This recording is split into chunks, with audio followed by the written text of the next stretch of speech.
안녕하세요. 지금부터 제3회 리캅스 불경연구 다시 읽기 시리즈를 시작하도록 하겠습니다. 저는 사회를 맡은 함형석입니다. 예, 감사합니다.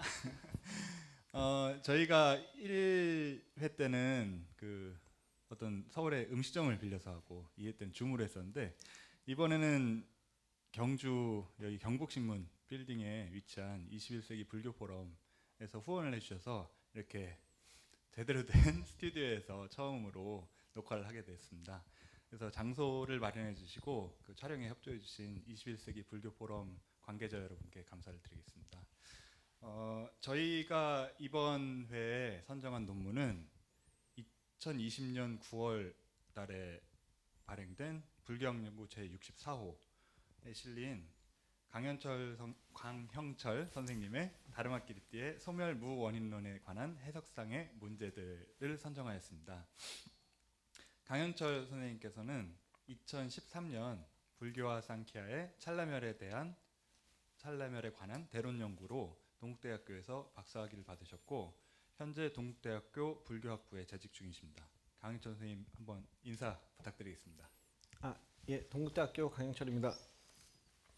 예, 그리고 강영철 선생님 논문에 같이 토론해 주실 두 분 선생님 소개해 드리겠습니다. 먼저 이영진 선생님 한번 인사해 주세요. 예. 그리고 김현덕 선생님 모셨습니다. 예. 저희가 이제 1부, 2부 이제 3회차가 되는데요. 이렇게 회차를 거듭하면서 계속 구조에 대해서 다시 생각을 해보고 있습니다. 근데 이번 회에는 지난번 2회 때와 마찬가지로 3부로 나눠서 1부에서는 이제 강현철 선생님 논문을 읽기 위해서 알아야 될 배경 지식 같은 것을 한번 알아보고요.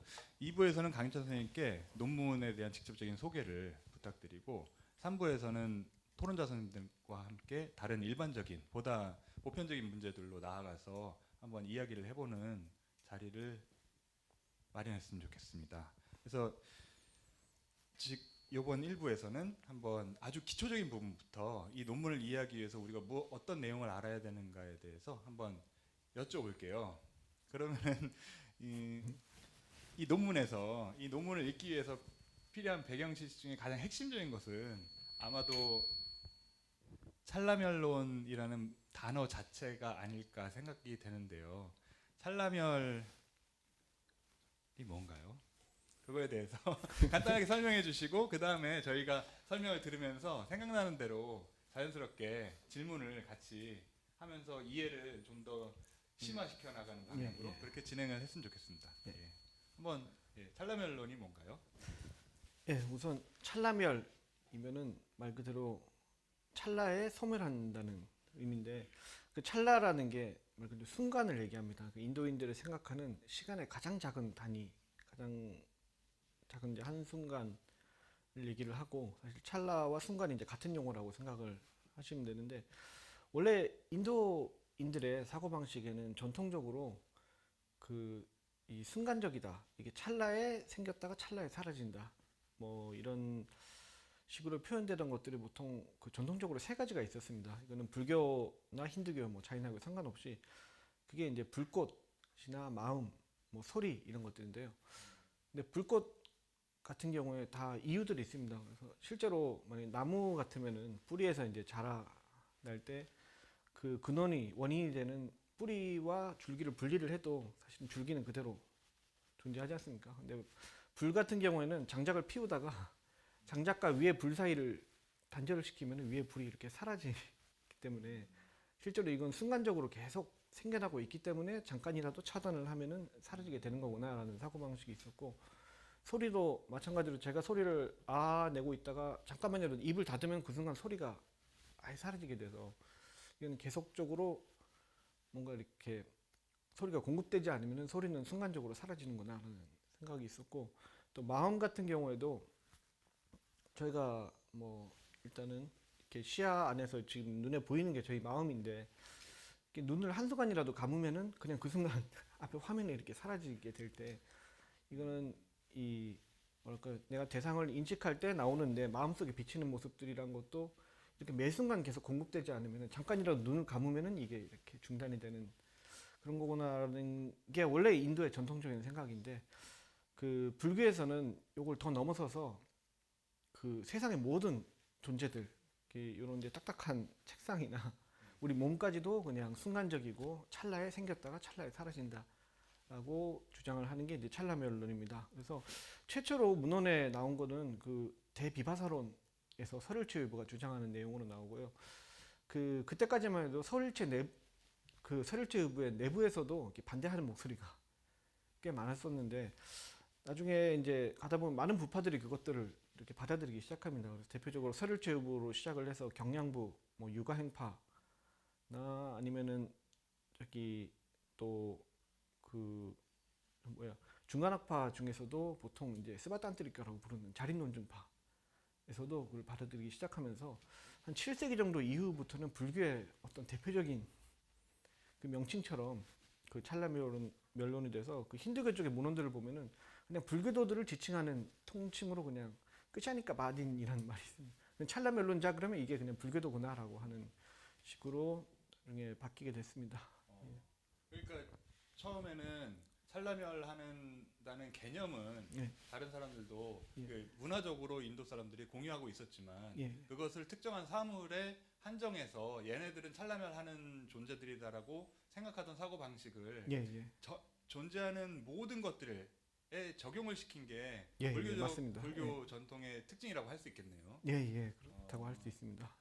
왜 그런 저희가 저는 사실은 찰나멜론 하면은 그 불교를 이제 하고 있기도 하지만 가장 이해가 안 가는 점이거든요. 예. 그러니까 모든 게 무상하다 하면은 이해가 가요. 그러니까 예, 모든 것이 변하고 있구나. 예. 이런 점 쉽게 이해가 안 되는데 그거를 시간적 단위를 아주 작은 시간적 단위의 모든 것이 그것도 또 멸자 때문에 그런 것 같아요.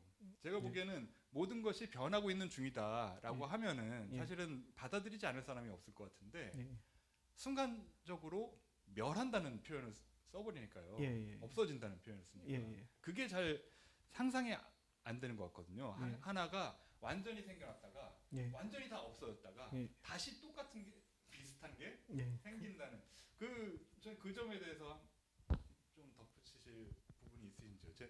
저는 그 부분이 가장 상식적으로 이게 완전히 없어진다는 그런 멸이 주는 이미지 때문에 받아들이기 힘들거든요. 그러니까 찰나멜론을 사실은 주장하게 되는 학파들의 입장에서 보자면은 실제로 소멸이란 우리가 아니 일상적으로 생각하는 소멸이란 거는 그냥 이 언어적인 습관에 의해서 만들어진 그냥 가설적인 개념이고요.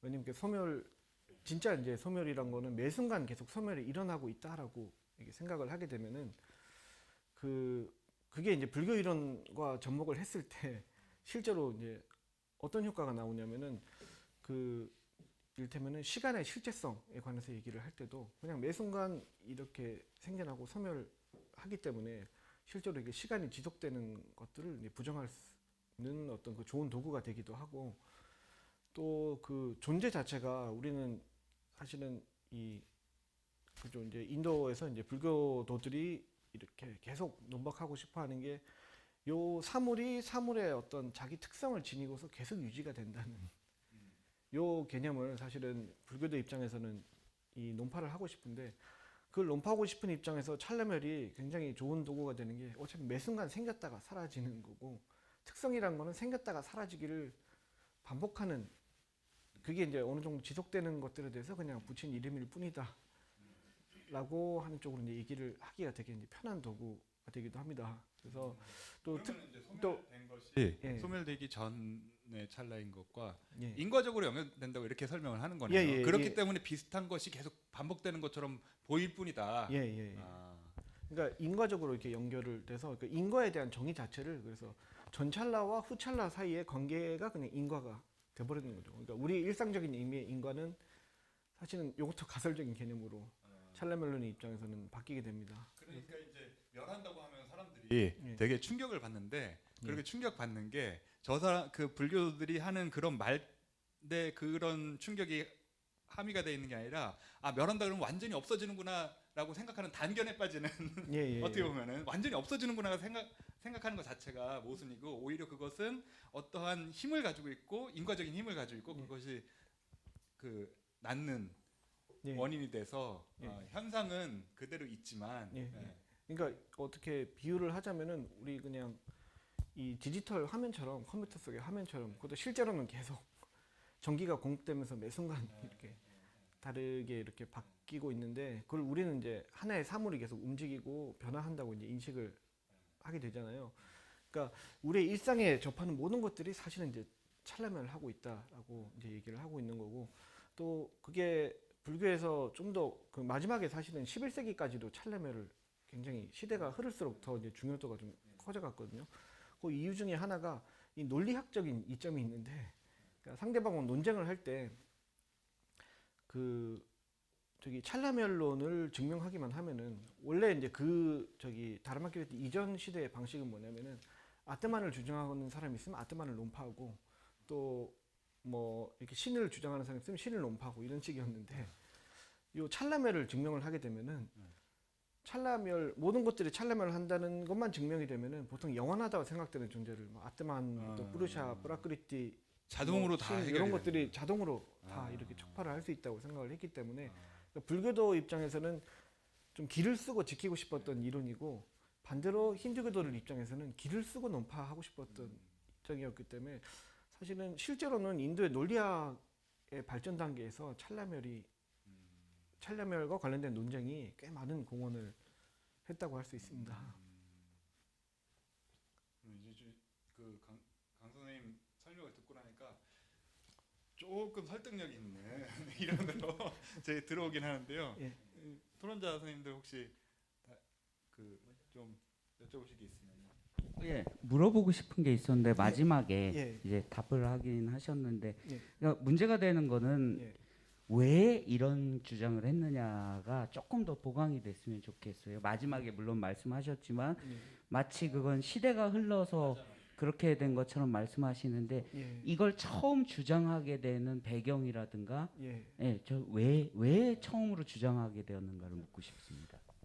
그거는 사실은 이거는 불교도 전체를 얘기하기는 좀 힘들고 그 대비바서랑에서 처음 찰나면에 등장할 때는 사실은 어느 정도 형태도 갖춰지지 않은 형태라서 그 왜 그랬는지를 규명하기가 이렇게 사실은 쉽지는 않습니다. 근데 그 조금 좀 그 시대를 지나서 보면은 예를 들면 찰나멜론을 주장하는 경량부나 아니면 그 불교 인식론 학파 같은 입장에서는 모든 인식론의 기본이 찰나멜론을 전제로 하고 있기 때문에 그러니까 찰나멜론을 통해서 그냥 이 세상을 설명하는 방식일까요?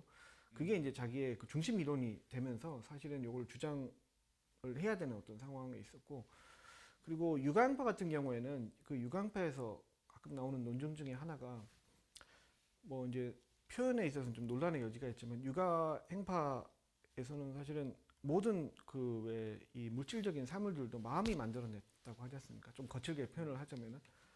근데 그 아까도 말씀드렸듯이 인도에서 마음은 기본적으로 찰나말을 한다는 게 인도 저변에 원래 깔려 있었습니다. 근데 유가행파 입장에서 보면은 그 마음이 원인이고 우리가 물질처럼 보이는 것들이 결과인데 그 원인이 찰나멸을 하니까 당연히 결과도 찰나멸을 해야 된다는 생각으로 갈 수밖에 없는 그러니까 이론적으로 사실은 이제 불교도의 입장과 좀 궁합이 맞았던 측면이 있기도 합니다. 원래 초기 불교부터 있던 개념은 아니지만은 중간에 등장하기 시작하면서 이게 이제 불교의 원래 그 철학적인 취지와 잘 매치가 된다는 거를 각 학파들이 다른 방식으로 이해를 하고 다른 방식으로 또 일부 학파들이 그걸 받아들이기 시작했다고 할 수가 있습니다. 그래서 불교 전체에서 그런 이유를 찾기는 좀 힘들 것 같고요. 그거는 각 학파별로 사실은 따로따로 좀 생각을 해봐야 될 문제가 아닌가라고 생각을 합니다. 아니 저는 사실은 찰나멜로는 제 공부 리스트에서 전혀 말도 안 되는 거기 때문에 이렇게 제외하다가 예. 설명을 들으니까 굉장히 그 좀 매력적인 어떻게 보면은 마스터키 같은 역할을 할 수도 있는 이론이라는 생각이 들면서 예. 저도 공부 공부하고 싶은 생각이 조금 들긴 하는데요. 다른 질문 없으시면 간단하게 한번 김현수 선생님도 네. 질문 한번. 어차피 지금 이영규 선생님께서 말씀하신 내용을 저도 궁금해했어요, 사실. 그러니까 살라멜론의 연구가 중요하고 내용도 중요한데 근데 왜 중요하냐 살라멜이라고 했을 때 이제 이영규 선생님은 이제 순수하게 필자의 의견을 한번 청취를 했던 거고 저는 이제 전공자는 아니니까 살라멜론에 대해서 다만 이제 제가 느꼈던 바는 결국 불교의 기조라고 할 수 있는 게 결국에는 재행무상이잖아요. 그러니까 결국 모든 게 논문에도 나와 있던 것처럼 조건 지어져서 만들어진 것들은 결국 소멸하게 돼 있다라는 게 기조인데 결국 설리츠 유보에서 맨 처음에 찰나론의 단초가 보인다고 했을 때 그게 중요한 게 그래서 이거는 설일제요구는 예. 3세 시류 그러니까요. 얘네들은 3세 시류고 법체 항이란 말이죠. 근데 3세가 시류한다는 거는 그냥 경험적으로 그래 뭐 어제가 있었고 눈앞에 있는 현재가 있고 아직 안 온 미래가 있다라는 거는 뭐 일단 납득은 가요. 근데 법체가 항유한다고 했을 때 법체의 내용이 뭐냐라고 했는데 거기에서 그 법체의 내용을 삼스카라라고 하잖아요. 결국 행이란 말이지. 조건 지어진 행. 근데 애초부터 불교의 기조가 재행무상인데 법체가 항유한대요. 그 부분에 대한 이 해결책을 마련해야 되겠다 하는 좀 이렇게 뭐라고 해야죠? 자기들 나름대 자구책으로서 좀 고민이 시작됐지 않을까. 이분 내에서도 이제 그렇게 서로 논란이 있다가 그래도 역시 이 기조에 조금 힘을 실어주고 살라멜론을 발전시킨 게 아닌가 하는 제 나름대로 좀 거친 생각을 한번 해봤어요. 그래서 어디가 단촐까라고 하는 거는 조금 힘들 것 같긴 한데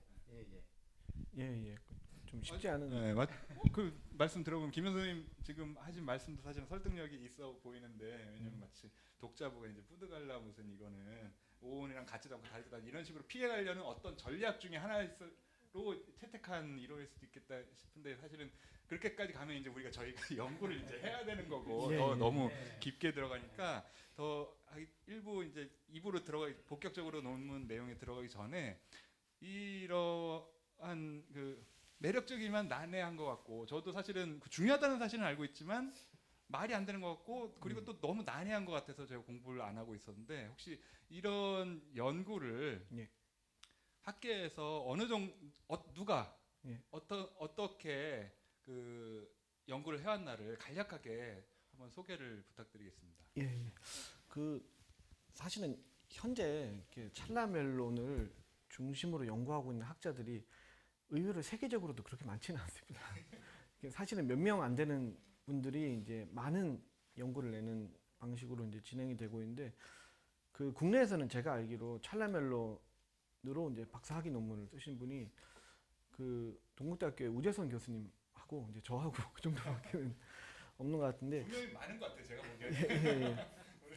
근데 그 최초의 뭐 찰라멜론을 이제 학계에 가지고 온 사람들을 치자면은 20세기 초반에 이제 그 체르바스키나 프라발러 같은 사람들이 이 어떤 철학적인 측면을 고려하면서도 이게 그 어떤 그 논증이 형성되는 과정까지도 포함을 해서 많은 부분을 사실은 연구를 진행을 했었고 또 이제 푸생 같은 경우에도 이제 그 사실은 이제 그 논문 소개도 좀 잠깐 나오겠지만 이제 바스반드가 이제 구사론에서 이 펼쳤던 찰라멜론에 대해서 그 사실 이걸 세상에 소개하고 나름대로 이렇게 그 분석한 연구 결과를 이렇게 내놓기도 했습니다.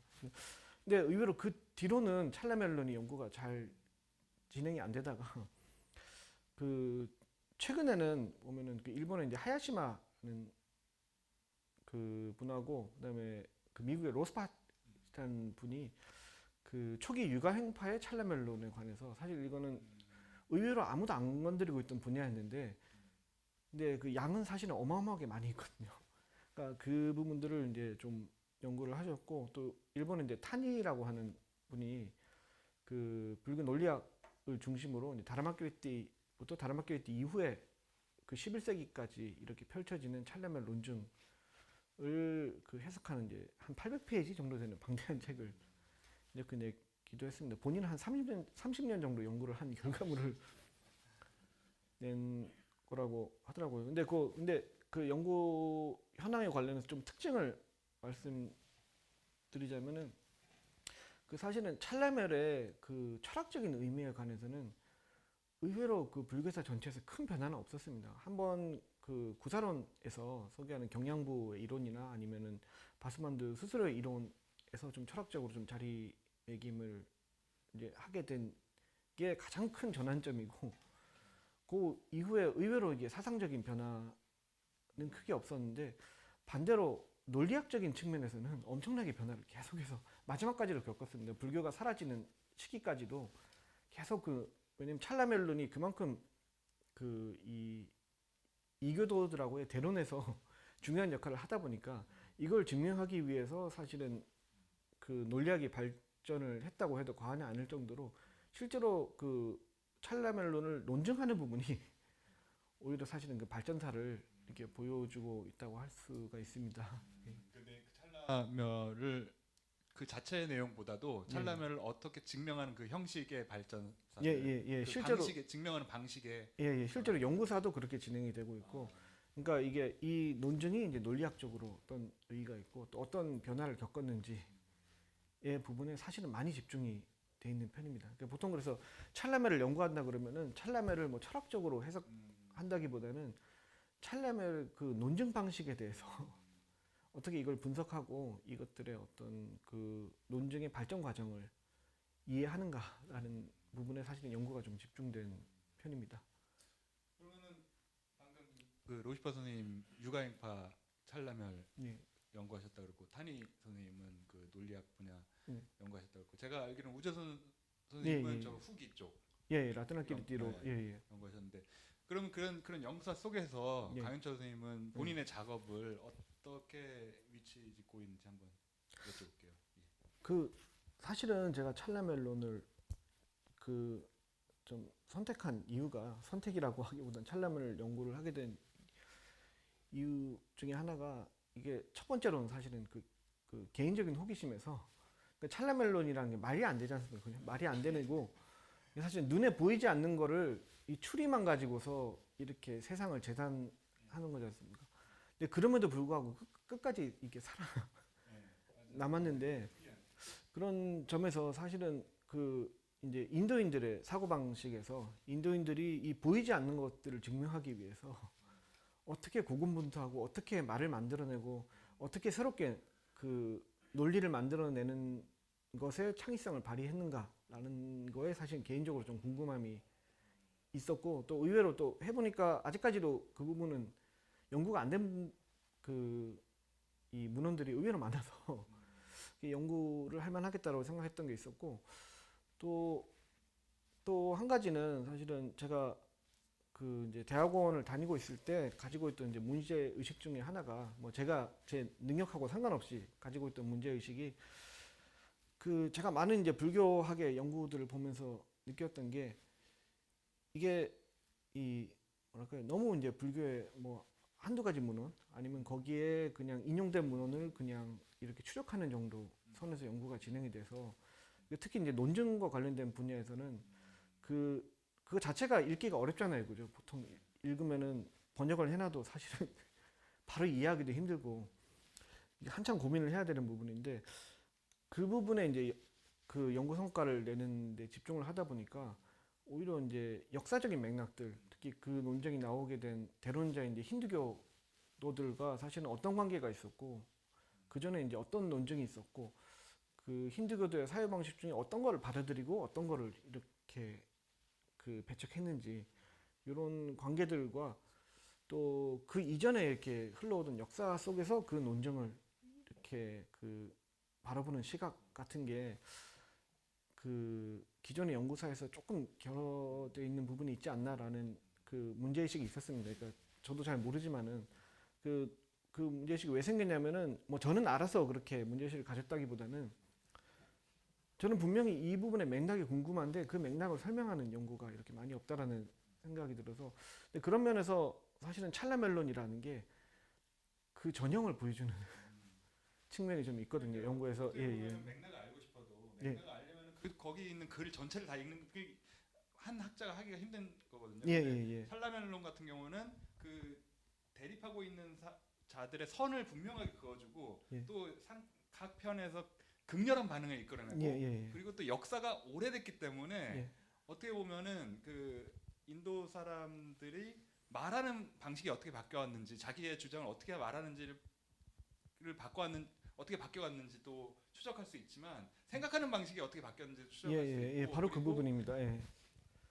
극렬한 반응을 일으키는 주제이기 때문에 양 사이드를 옆에 보면서 갈 수 있는 그런 주제인 것 같기도 하네요. 예, 예, 말씀 예. 듣고 나니까. 예, 예. 또 한 가지 뭐 더 말씀드리자면 사실은 제가 박사 논문을 상키아하고 불교가 그 논장하는 부분을 가지고 다뤘는데 그게 이제 육디디피카라는 문헌인데 육디디피카가 사실은 에디션이 20세기 초반에 나왔는데 그 부분을 의외로 이제 연구가 많이 나왔는데도 불구하고 찰나멜론과 관련해서 상키아와 불교가 대론하는 건 아무도 연구를 안 했더라고요. 제가 박사 논문을 선정할 그 주제를 선정하려고 생각을 하고 있을 때 그게 좀 또 사실은 이게 현실적으로 애매한 부분이 있거든요. 그러니까 불교 논리학 전공자들은 사실은 상키아를 본격적으로 공부해가면서까지 그걸 이렇게 다루고 싶은 마음까지는 들지는 않고 상키아 전공자 입장에서는 찰나멜론으로 넘어가기가 좀 부담스러운 면이 있고 이제 그런 측면에서 사실은 그냥 저는 운이 좋게 제가 제 관심사의 배경이 딱 어떻게 일치를 해서 그게 이제 그냥 자기 자신을 잘 알아서 거기 자리에 가게 됐다. 이런 맞아요. 예. 그거를 중요한 이제 것 같아요. 찰나멜을 연구하게 된 사실은 원인 중에 그게 크기도 합니다. 그런 현실적인 문제들이. 그렇게 길어서 그걸 안 하는 네.